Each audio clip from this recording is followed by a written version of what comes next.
We're now joined by Coach Robert Jones of Norfolk State, and Butler and Taylor will open it up with the opening statement from Coach Jones, and then questions from the floor. Coach. It's a hard-fought game. Unfortunate outcome. I think that we waited a little too late to start playing. Hats off to South Carolina State. Wish them luck in the championship. But yeah, wish them luck in the championship. Questions? As lost to go, this was disappointing. Is anyone you ever remember? Very disappointing. Very disappointing because, South Carolina State obviously is a solid team this year, but to be down 21 points to them at any point in the time, it shouldn't have happened. I think that we let the moment get to us. It's something that we talked about all year, that when we're in pressure situations, sometimes we don't handle them accordingly. We knew what they were going to do. It was like they did anything that was a surprise. They played 3-2. They played man-to-man. We knew exactly what we needed to do. We did that down the stretch when we came back from 21 points. But at the beginning, we were cutting slow, not screening, not executing. A step slow on defense. We let McCray, get into a good rhythm early. Just a lot of defensive blunders that we shouldn't have made in a I would say, a championship-type atmosphere. And then even down the stretch, we fight all the way back from 21, and of course that took a lot of energy. And credit to the guys, of course, to fight back, to not give up, because they could have easily gave up, but that's just not the spirit that we preach. And they fought back, and we got the lead by 1 point with I think 21 seconds left maybe, and then all we basically need is a defensive stop, and we go back to just a defensive blunder. We fouled a guy when we were setting up for a charge. Butler had took about 3-4 charges during the game. A fourth or fifth one was coming, and we just fouled him for lack of focus and put him at the line. A 77% free throw shooter at the line with, I think, 13, 14 seconds left, something like that, 10 seconds left, whatever it was. And he buries both of them, puts them up one. And then, even down the stretch, we called a timeout, we drew up a play. They cheated one part of the play, so we didn't get exactly what we wanted, but then we got a good look because we got in the gap. Jeff got a good look, and, we just missed. But it would have never been – that would have came down to that if we just would have took the charge down the stretch. So let's talk about the decision to put Short back in that situation. I know you've been out for a while you were coming back. Yeah. Any thought? He's our MEAC guy, sometimes we scream at him defensively, but offensively we have the utmost trust in him, and we needed somebody on the floor who could score the basketball. So, he had to come. That's why we sat him. We could have put him back in on the previous possession, but it was going to be a defensive possession. So we sat him on a defensive possession because, like I said, he's not necessarily, one of our best defenders, but he's for sure one of our best offensive guys. So we put him back in, and he got a look that he makes 9 out of 10 times, but just that 1 out of 10 times was today that he didn't make it.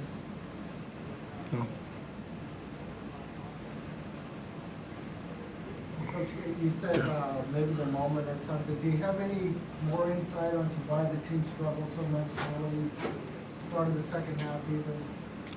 To be honest with you, I don't know. That's something that maybe these guys can answer. I think that we always preached, be ready. That we even before the game we came with this whole thing that no one's going to give us anything. We got to take it. Just like the other night when we played Central, they didn't give us a 20-point win. We took a 20-point win. We imposed our will to get a 20-point win.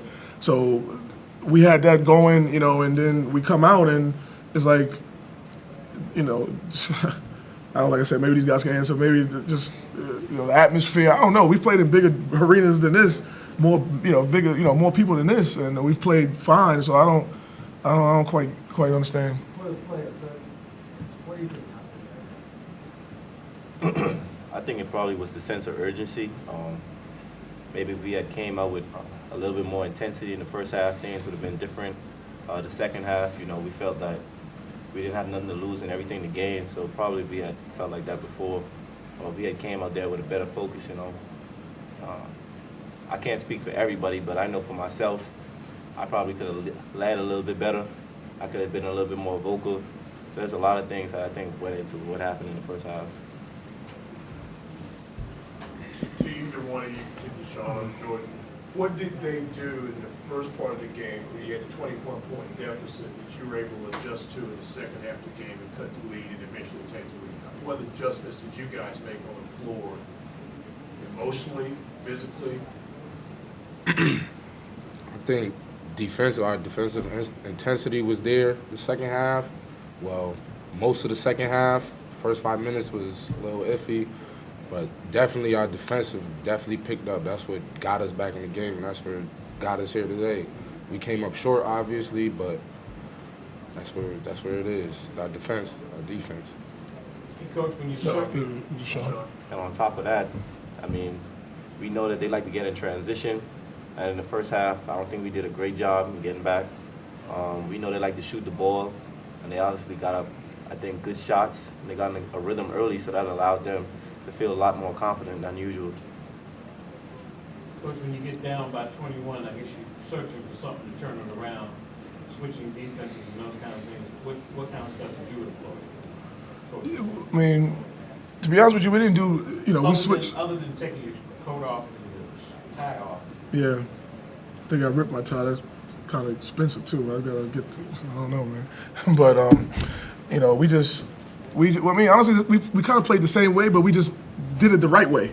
You understand? Like we played our zone. We knew that the first game we played them at Eccles, and we seen the other teams, even Coppin, when they played them zone, it bothered them a little bit, because maybe they just didn't have the zone offense that is necessary to compete against it or whatever. So we did that, but in the first half they were getting shots and making them. The second half they weren't getting those same shots. And then of course we turned up our pressure a little bit, more than we did in the first half. First half we kind of did a token pressure because we were worried about their transition offense.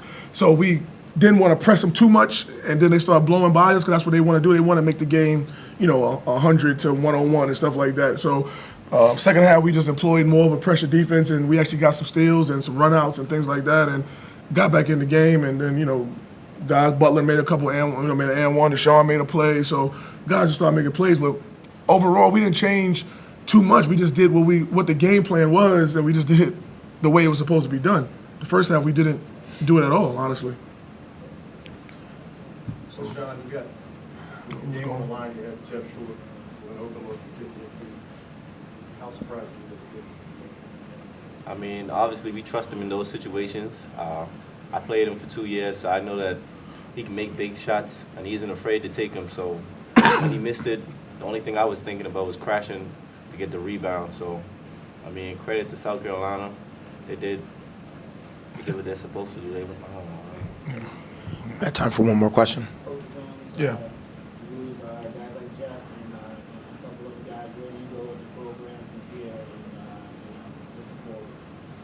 We're going to keep trying to go up. I mean, everybody said the same thing since I've been here. My first year, we had all these guys that were supposed to be coming back, and then we had all the injuries. So then when they left, they said we were going to stink, and then we won 20 games last year. Then this year, with the 21st hardest non-conference schedule in the country, we still won 17 games. So, egotistically, I'm not going to let the program fall on my watch. We're going to rebuild. We're going to get some more recruits in here, and I can't say rebuild. We're going to just reload and get some more, some more players to replace these guys, and be right back at it. And we've got a couple guys sitting out.